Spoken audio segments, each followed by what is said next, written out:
você já parou para pensar como é que o mundo chegou a uma guerra que matou 70 milhões de pessoas? Tipo, não foi um meteoro não, foram escolhas humanas. Sociedades inteiras abraçando um projeto de ódio, dominação e destruição. E olha, você que está assistindo esse vídeo aqui, provavelmente sem estar inscrito, tá perdendo a chance de viajar com a gente toda semana pelos maiores fatos da história. Se inscreve no canal, deixa seu like e compartilha com a galera.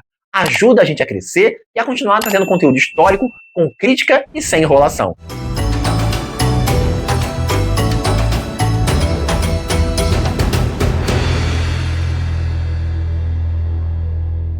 Para entender a Segunda Guerra Mundial, a gente precisa olhar para o buraco que o mundo já estava depois da Primeira. A Europa saiu destroçada, os países derrotados humilhados e os vencedores falidos e traumatizados. A Alemanha, por exemplo, teve que pagar uma conta absurda.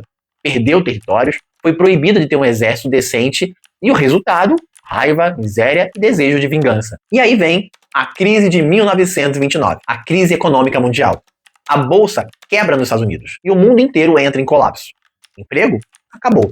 Esperança? Sumiu. E quando a esperança some, os extremistas aparecem vendendo soluções mágicas. O Hitler na Alemanha, o Mussolini na Itália, o militarismo no Japão, prometendo ordem, grandeza, identidade nacional, mas cobrando um preço altíssimo. É o que a gente chama de totalitarismo.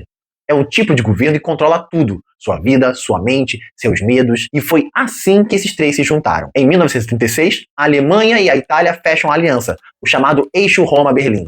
Logo depois, o Japão entra também com o Pacto Anti-Comintern, dizendo basicamente: vamos destruir o comunismo e dominar o planeta. Tamo junto? Esses três formaram o que seria o motor da Segunda Guerra. E a guerra ainda nem começou. A partir daqui, o mundo vai entrar em colapso. Tá, mas como é que a Alemanha nazista realmente preparou o terreno para a Segunda Guerra?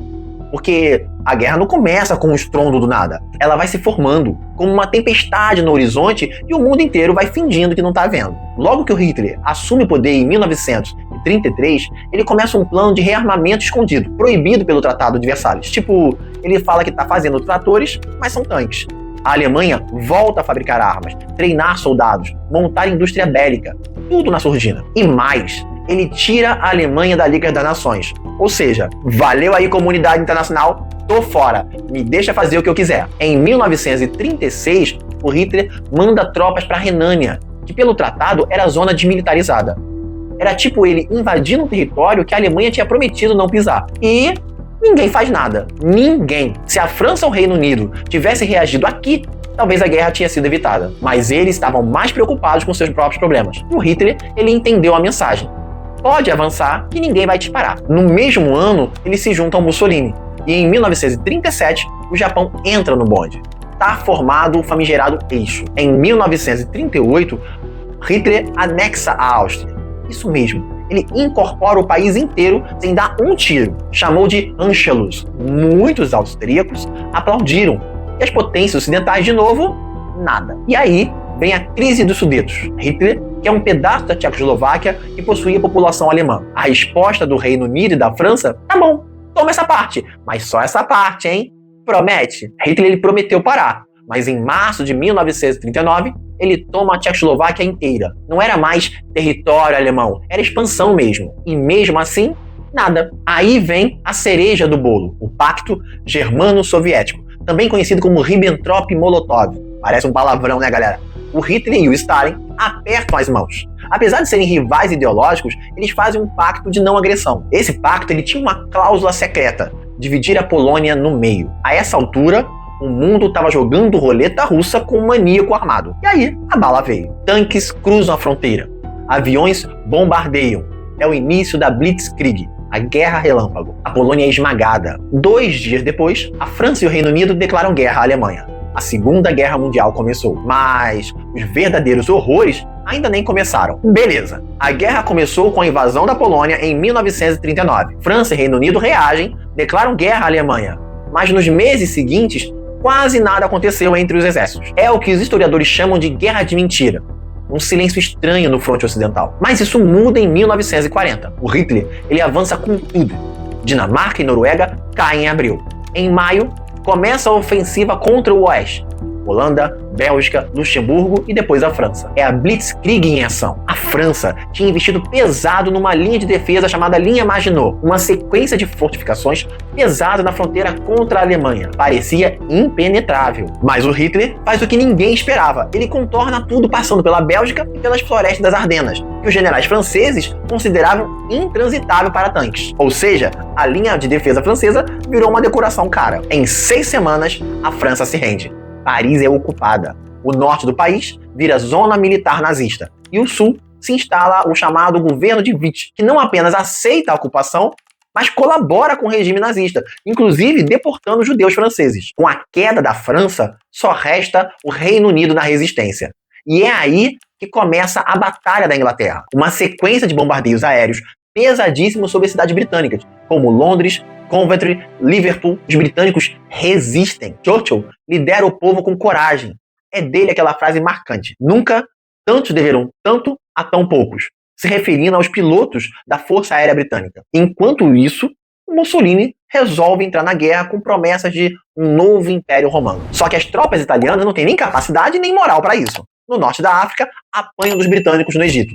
Nos Balcãs, invadem a Grécia e são rechaçados. A Alemanha precisa socorrer o seu parceiro atrapalhado. Envia o Afrika's Korps, liderados por Rommel, e também tropas para a Iugoslávia e a Grécia, numa campanha brutal que provoca represálias e massacre de civis. Essas intervenções atrasam os planos de Hitler de invasão da União Soviética. Segundo o historiador Richard J. Evans, esse atraso compromete toda a operação militar no leste, porque o inverno russo chegaria antes da vitória. Mesmo assim, em 22 de junho de 1941, a Operação Barbarossa é lançada.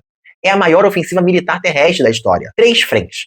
Norte, Leningrado, centro, Moscou, e o sul, a Ucrânia e o Cáucaso. No início, o exército alemão avança rápido. Kiev, Minsk, Smolensk, Odessa, mas o inverno russo, o tamanho do território e a resistência soviética empacam a Blitzkrieg. O cerco de Leningrado dura 900 dias e mata mais de 1 milhão de civis por fome e bombardeios. Enquanto isso, o Holocausto já estava em andamento. A máquina de extermínio nazista não começa nos campos, começa com fuzilamento a céu aberto. Logo após a invasão da União Soviética, o Eisengruppe percorre as zonas ocupadas, fuzilando em massa os judeus, ciganos, comunistas, deficientes físicos e os opositores. São mais de 1 milhão de mortos só nesses massacres iniciais. Enquanto isso, judeus são confinados em guetos superlotados, como os de Varsóvia e Cracóvia. Enquanto isso, em 1942, na Conferência de Wannsee, o plano de assassinato sistemático é oficializado.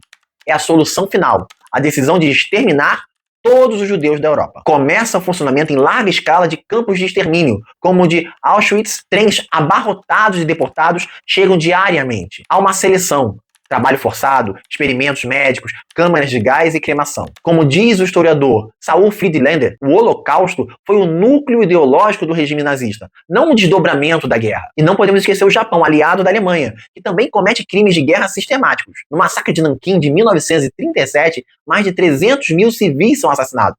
Houve estupros em massa, decapitações públicas, destruição total. Na unidade 731, prisioneiros eram dissecados vivos, congelados, contaminados com peste bubônica. É importante dizer que não se trata de violência de guerra. Estamos falando de barbárie como política de Estado. Até o fim de 1942, o eixo parecia estar vencendo, mas os custos humanos já eram insuportáveis. E do meio da escuridão, começam a surgir os focos de resistência. Ei, respira um pouco, viajante. Tá pesado, né? A guerra mal começou e a gente já viu traição, invasão, covardia e resistência. E olha que a coisa ainda vai escalar muito. Agora me diz uma coisa. Você tá gostando dessa viagem pela história? Se tá curtindo, faz aquele gesto de resistência aqui no canal também. Se inscreve, deixa o like, compartilha esse vídeo com alguém que ainda acha que a Segunda Guerra foi só tanque e bomba. No próximo trecho, a gente vai mergulhar no inferno das ocupações, nas primeiras grandes viradas, e entender como o mundo começou a reagir diante do avanço totalitário. Então vambora? No meio de tanto horror, você pode se perguntar, mas ninguém resistiu? Resistia sim, e muito mais gente do que se costuma mostrar nos filmes. Na Europa ocupada, grupos clandestinos surgiram por toda a parte. Na França, por exemplo, surgiu a famosa resistência francesa, com sabotagens, espionagem, fuga de prisioneiros. Não era só homem armado não, tinha mulheres, adolescentes, idosos. todo mundo encontrando uma forma de dizer não. Lucie Aubrac é um desses nomes. Encarava os nazistas de frente, resgatava camaradas presos e ainda batia o pé na hora do interrogatório. Jean Moulin, outro símbolo, morreu sob tortura sem entregar ninguém. Segundo o historiador Olivier Vieux-Burcat, a resistência francesa só foi possível porque era uma colcha de retalhos unidas por valores comuns, liberdade e dignidade. Na Iugoslávia, os partisãos comunistas liderados por Tito enfrentaram tropas do eixo em combate direto, chegando a controlar vastas áreas do país antes mesmo do final da guerra. Na Polônia, o Exército da Pátria organizou o Levante de Varsóvia, uma revolta armada de civis contra os nazistas em 1944. Durou 2 meses. Os alemães esmagaram tudo e destruíram a cidade como vingança. Na Itália, depois de Mussolini caiu, os partidianos lutaram contra os nazistas ocupando o norte do país. Eles foram essenciais na libertação de cidades como Milão e Turim, mas nem todo mundo que resistia estava fora do eixo. Na própria Alemanha, jovens como Sophie Scholl e seu irmão Hans criaram o Grupo Rosa Branca, um movimento estudantil que espalhava panfletos denunciando os crimes do nazismo. Foram denunciados, presos e executados. Sophie, com apenas 21 anos, disse antes de morrer: alguém precisava dar o primeiro passo. O que fizemos, muitos outros também fariam. E teve também oficiais alemães que tentaram derrubar Hitler. O mais famoso foi Klaus von Stauffenberg, que plantou uma bomba num atentado fracassado em julho de 1944. Foi fuzilado no mesmo dia. A resistência não era só com armas. Milhares de pessoas comuns esconderam judeus em casas, igrejas e escolas. O caso da família Frank é só um entre tantos. Na Dinamarca, o povo organizou uma operação secreta e salvou mais de 7 mil judeus, levando-os de barco para a Suécia. Essas histórias mostram que a guerra não era só exércitos se enfrentando, mas também pessoas comuns enfrentando o medo, a morte e o silêncio. E no fronte do Pacífico, também houve quem enfrentasse a tirania. Na China ocupada, guerrilheiros enfrentavam os japoneses. E até dentro do Japão, intelectuais e ativistas tentavam denunciar os abusos do exército imperial. Como lembra o historiador Timothy Snyder, as escolhas morais mais difíceis da guerra não foram feitas nos campos de batalha, mas na escuridão da ocupação. A resistência nem sempre venceu, mas ela existiu. E nos lembra de uma verdade importante.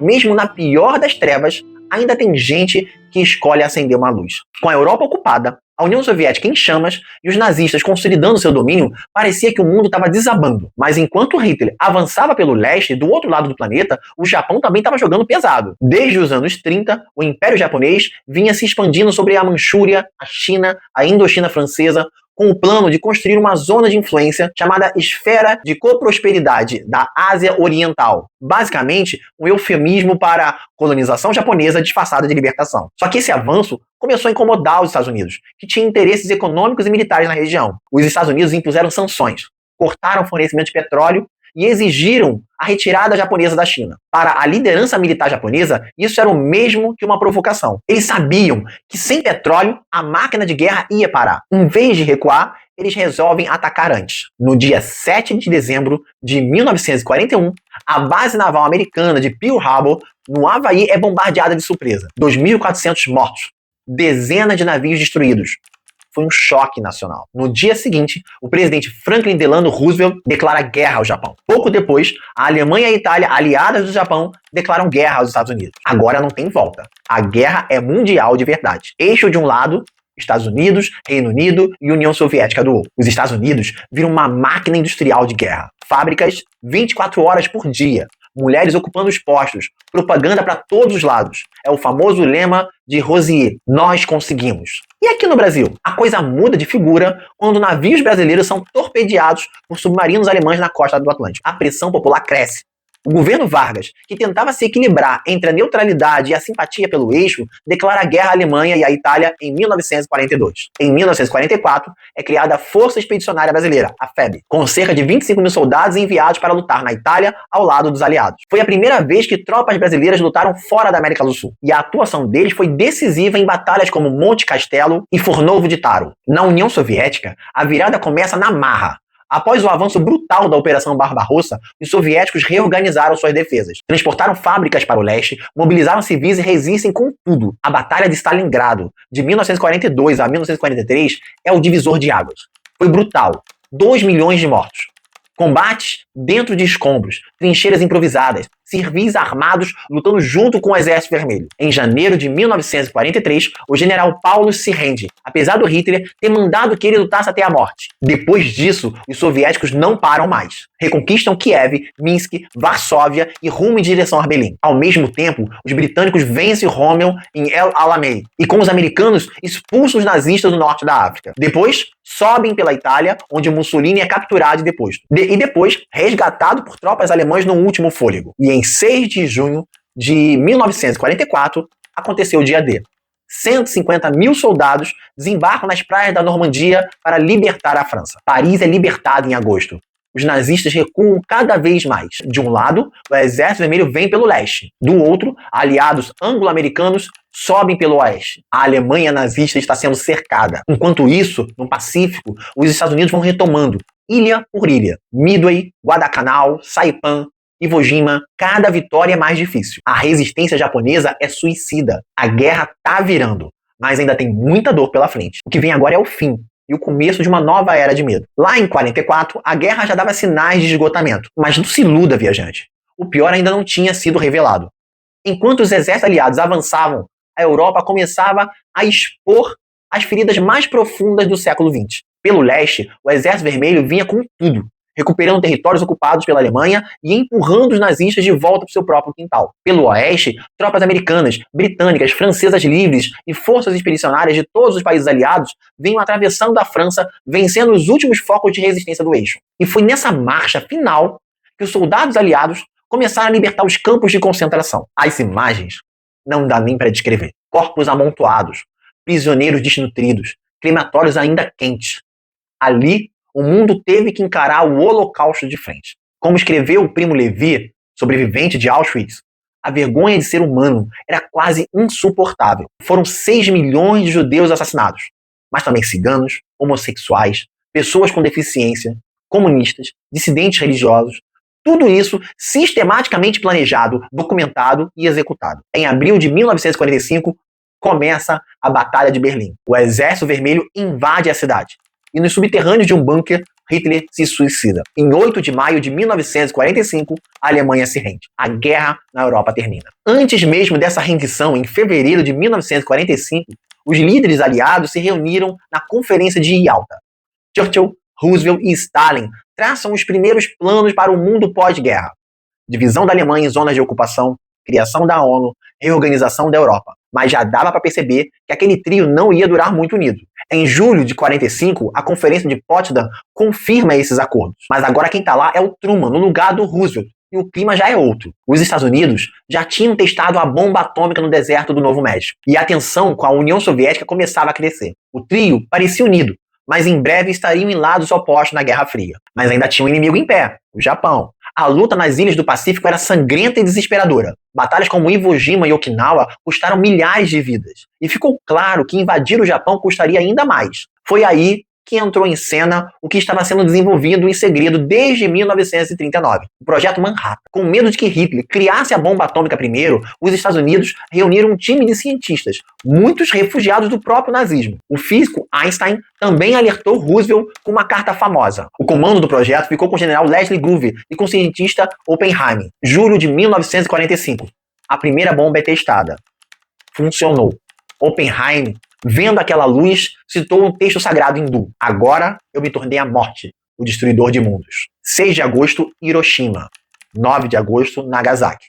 2 cidades arrasadas. 100 mil mortos instantaneamente. E um trauma que atravessa gerações até hoje. Para alguns, foi o único jeito de acabar com a guerra. Para outros, o início da era do terror nuclear. Como disse o historiador Martin Gilbert, com a bomba atômica, a humanidade atravessou um limiar irreversível. 2 de setembro de 1945. O Japão se rende. A guerra finalmente termina. Mas diferente do fim da Primeira Guerra, que foi marcado por punições cegas e humilhações, os vencedores agora querem fazer justiça. Vieram então os julgamentos de Nuremberg, entre 1945 e 46. Lá, líderes nazistas foram processados por crimes contra a humanidade, com provas, testemunhas e registros. era a tentativa de criar um marco, mostrar para o mundo que ninguém está acima da lei. Como assinalou Hannah Arendt, era preciso nomear e julgar o mal, não só como vingança, mas como memória e advertência. Mais de 70 milhões de mortos, milhões de órfãos, feridos e desaparecidos. Cidades como Dresden, Varsóvia, Manila, Tóquio, em ruínas. Ainda em 45, nasceu a Organização das Nações Unidas, não como mágica, mas como uma tentativa, uma chance de construir um mundo mais justo, mesmo que entre os escombros. Em 1948, o mundo assina aquilo que deveria ser o mínimo inegociável, a Declaração Universal dos Direitos Humanos. A Segunda Guerra Mundial não foi só uma sucessão de batalhas.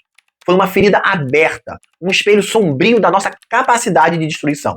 Mas também foi o ponto de partida para repensarmos tudo. Das ruínas surgiram as bases do que hoje chamamos de direitos humanos, de justiça internacional, de diplomacia multilateral. E mesmo que o mundo ainda esteja longe do ideal, como disse Theodor Adorno, o verdadeiro sentido da educação depois de Auschwitz é garantir que Auschwitz nunca mais se repita. Aprender com a história talvez seja a única chance que a gente tem de não se perder de novo. Se inscreve no canal Viagem na História e, se puder, apoie esse projeto com uma contribuição via Pix. Está aqui na tela. Toda a bibliografia utilizada para montar esse roteiro vai ser colocada na descrição para quem quiser se aprofundar sobre o tema. Muito obrigado, galera, e até a próxima Viagem na História.